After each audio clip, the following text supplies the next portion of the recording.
Round 1 of the Rugby World Cup has been concluded, and I've identified 7 things in which we can learn from round number 1. As always, please do leave your thoughts in the comment section down below, and I'll get back to every single comment that you do leave. Now, number 1, France are tough to beat at home. The French, in front of their massive crowd, are going to be one hell of a problem this Rugby World Cup. We knew this going into it, but the French at home against New Zealand really did turn up. Now, the French don't have to be playing brilliant rugby to win matches, as they've shown. They can play gritty sort of kick battles, and with that crowd behind them, they're going to be very tough to beat, especially with the boot of either Ramos or Jaminet behind them.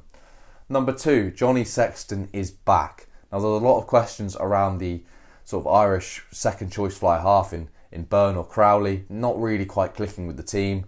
Now, a little bit of an underwhelming performance against Italy with Crowley at 10. I say underwhelming, convincing win, but it didn't quite click. And then Byrne against, I think it was Samoa in the Rugby World Cup warm-ups, they weren't quite firing on all cylinders. So Sexton is back, and albeit against a sort of under-resourced Romanian team, he did look outstanding and bagged himself a couple of tries also, which at the ripe old age of, well, I don't know what Johnny Sexton is now, like nearing 40 I presume, he's doing very, very well. Number 3, Australia are dangerous. Now, Australia beat a strong Georgian team, albeit some lapses in concentration cost them in that game. Now, a pundit that I'm sure you're aware of, Jim Hamilton, who was a Saracens player, so I'm obviously following him and his punditry, but he actually picked Georgia to qualify from the group. Now, that means they'd have to beat either Australia or Wales, or both.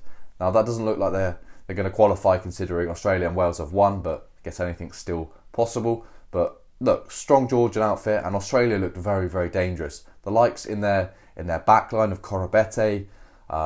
Look, Ben Donaldson is a huge addition to that team. I think he's proved his real worth there with Australia, who are always a creative team, can finish amazing tries with Nikita Wase on the wing.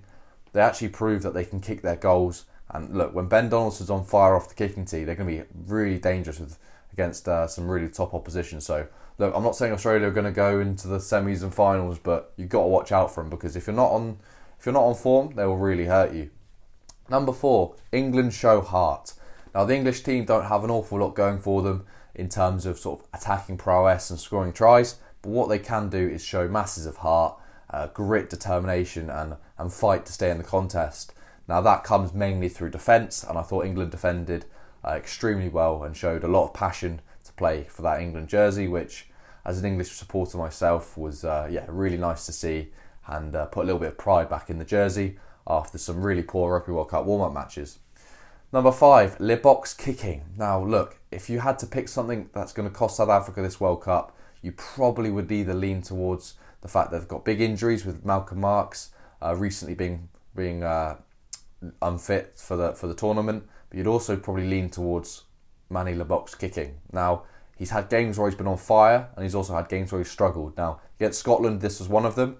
Fortunately, the tries that the South Africans score and the aid of Faf de Klerk kicking also helped him out. But look, if they're going to go a long way, South Africa, they've got to convert their 3-point opportunities, which Le Box will be instrumental.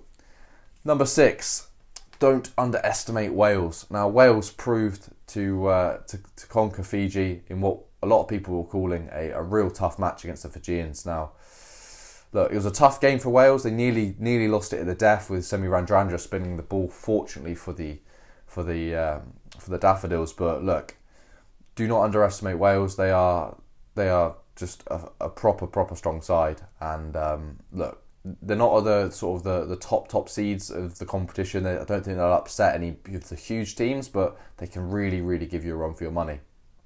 Now, number 7, high tackle problems. Look, it's a huge issue. It really is. Now, I've just come off the back of watching France against Uruguay, and I think his name's Taifuna, got a yellow card, and look, it could have been a red card if you deem that to not be a legal tackle.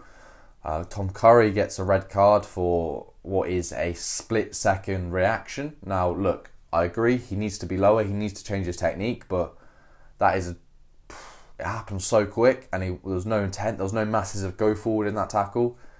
There you go. Another example, Jesse Kriel, the South African outside centre, putting in a real high shot against the Scottish, head to head, not penalised. So look, I don't know where we sit with the high tackles. My friends watching rugby with me that sometimes don't always follow it to the same sort of standard are asking me, well, surely that's high, or that's just a rugby incident. And honestly, I don't know what to say, because some are being given, some the TMO are intervening in, some are not. I don't know quite how to explain it to them. So look, those are the 7 points I've picked out. Now, this is only a very short video, not me analysing them in too much detail. This is more about you leaving your thoughts in the comments and letting me know what you think of the individual points. Now, look, there's a variety of countries included in there, so hopefully there's one in which you are passionate about and that you can leave a comment. And as always, I'll get back to every single comment. Now, I'm not saying my videos are the highest production quality or the best, but one thing I will do is always reply to the comments, and it's one of my favourite bits about these videos. So look, do leave a comment regarding one of my points from the round 1 of the Rugby World Cup, and yeah, I'll get back to you. So thank you very much for watching, and yeah, that concludes the video.